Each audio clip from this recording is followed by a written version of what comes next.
Hello, and welcome to Math Lessons with Linda. Today's topic is solving systems of equations, and we're going to use the substitution method. Here's our system of equations for today. 2x plus 3y equals 17, and negative 4x plus y equals negative 13. A system of equations just mean there's two or more equations that you are trying to solve simultaneously for all of the variables. When you're using substitution, it's easiest if one of the variables in your system has a coefficient of 1. And for this problem, this y in my second equation is the one that I'm going to solve for. And then I will use substitution with this equation. So if I'm solving this equation for the y, I have to get it by itself, so I'm going to move the negative 4x by adding it. So I have y equals positive 4x minus 13 now.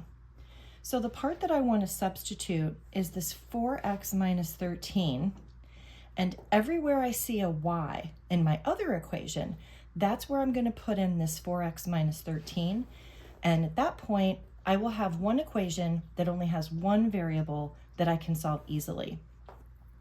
So my first equation, I leave the 2x as it is, and then I do plus 3, and when I get to the y, here's where I substitute in 4x minus 13.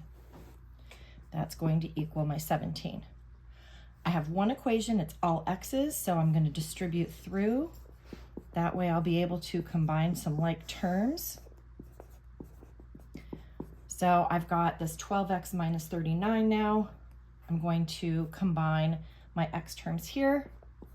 So I'll get 14x, and then I'm going to add the 39 to both sides. And that gives me 14x is going to equal 56. So if I divide by 14 on both sides, I'm going to get x equals 4. That's half of my answer.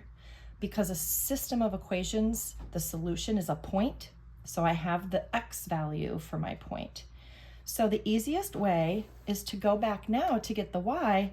Remember this equation we solved for y. I'm just going to plug the x value in there and it'll give me that y value. So y equals, now it's 4 times 4 minus 13. So y equals 16 minus 13. So my y value has to be 3. So here's my xy. When I write my answer, I write it as a point. And if I want to make sure that my point is correct, I have a couple of choices.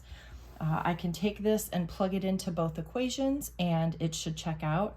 Or you can solve each of these equations for y and plug it into a graphing calculator to see if the point of intersection is the 4, 3. But I always suggest that you check your solutions just to make sure there's no sign errors or something like that. And that's how you can solve a system of equations with substitution.